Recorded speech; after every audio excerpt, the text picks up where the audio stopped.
Est-ce que vous connaissez l'effet Booba Kiki? Non, rien à voir avec le duc. Stop it. Get some help.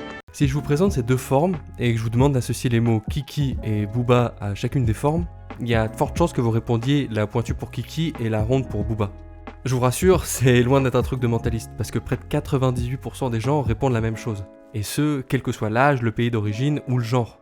C'est un effet qui est étudié depuis 1929 et qui est fascinant parce qu'il nous en dit énormément sur notre perception instinctive des formes et de comment on les associe avec des émotions, des souvenirs et des sentiments. Des questions auxquelles le cinéma, en tant qu'art visuel, n'échappe pas, et c'est ce qu'on va voir aujourd'hui. Bienvenue dans Kino.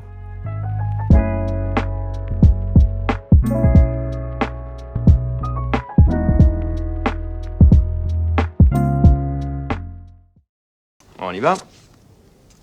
Concentration. Qu'est-ce que c'est? Un cercle. Comme je vous le disais, la force de cet effet Booba Kiki, c'est qu'il implique que spontanément, notre cerveau donne un sens à des formes. Et c'est quelque chose dont vont évidemment saisir les cinéastes pour composer leurs plans, leurs personnages et leur ambiance, et plus largement leurs films. Un des exemples les plus simples à observer, c'est celui de la composition de plans, comment on organise les objets et les personnes dans un espace filmé.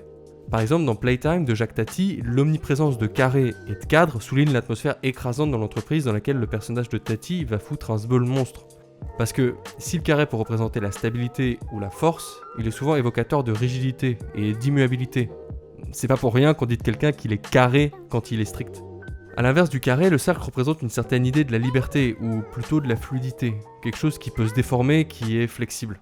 Associé à un personnage, la rondeur donne alors un caractère jovial, chaleureux. Je suis pas gros, je suis jovial et épanoui. Mais un des meilleurs exemples de l'usage de la courbe et du cercle se retrouve chez Miyazaki, qui est très connu pour son animation très particulière des fluides et des liquides, qui ont toujours cet aspect rond et sirupeux.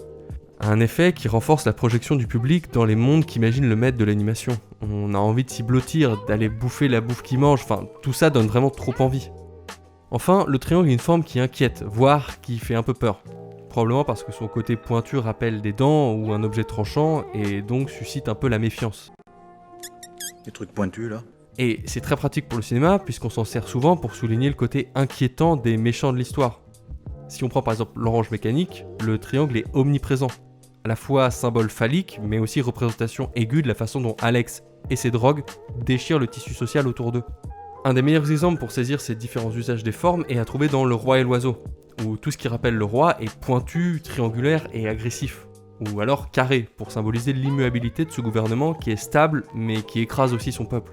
Par contraste, les traits de l'oiseau et du couple de héros se font beaucoup plus ronds. Même l'animation est différente, plus fluide pour l'oiseau et plus sèche pour les ennemis. Et cet exemple nous montre surtout comment l'animation, encore plus que d'autres genres, s'est saisie de ces questions de forme. D'abord parce qu'elle s'est encore plus fondée sur les techniques des beaux-arts classiques qui ont formalisé ces concepts depuis longtemps, et surtout parce que l'animation, en s'affranchissant des contraintes du réel, permet de dessiner les personnages, les décors selon des intentions précises. C'est pas par hasard si l'icône la plus connue de l'animation se fait en 3 cercles. Mais au-delà de tous ces exemples marrants, ce que je trouve de plus intéressant dans toute cette histoire autour des formes, c'est ce que ça nous raconte sur le cinéma et sur nous-mêmes. Ou plutôt sur comment le cinéma nous parle de nous-mêmes. Pour en revenir une dernière fois à l'effet Booba Kiki, le plus surprenant dans cette histoire, c'est qu'on a pu observer récemment qu'il marchait sur des nourrissons de 4 mois. Ce qui suppose que les liens que nous faisons quotidiennement entre des objets, des sons et des concepts sont pas complètement arbitraires ou déterminés culturellement. Non. Une des raisons avancées, c'est que Booba implique de faire un son rond en bouche, et Kiki un son saccadé. Et c'est loin d'être anodin. Bon, je vais me la jouer Dirty Biology 2 secondes, mais ça laisse entendre que c'est notre capacité labiale qui détermine nos mots, et donc les concepts qu'on y associe. Pouvoir faire un son, c'est y associer ensuite des formes, des objets en y ajoutant un sens. C'est ce qu'on appelle l'idéisthésie, ou la sensation d'idée. Quand l'activation de concepts, ici pointu rond, provoque une réaction similaire à des perceptions. En clair, ça veut dire qu'on lie un concept complètement abstrait à des sensations ou des émotions bien concrètes. Et ça, c'est d'une force symbolique folle parce que, tout simplement, ça permet d'explorer l'origine des symboles et de la symbolique. Ça nous renvoie à pourquoi un objet nous évoque ça, pourquoi des cornes font penser à ça, pourquoi un mouvement de caméra nous fait ressentir ça, pourquoi une forme nous renvoie à ça, etc. Autant de sensations qu'on a pu vivre, expérimenter en regardant des films, mais qui a toujours été super difficile de retraduire en mots, d'expliciter ou même de rassembler en pensées cohérentes. En définitive, tout ça, ça nous renvoie à ce qu'est le cinéma, et à comment les films nous atteignent. Mais surtout, ça nous ouvre tout un champ beaucoup plus vaste pour envisager ce que peut devenir le cinéma.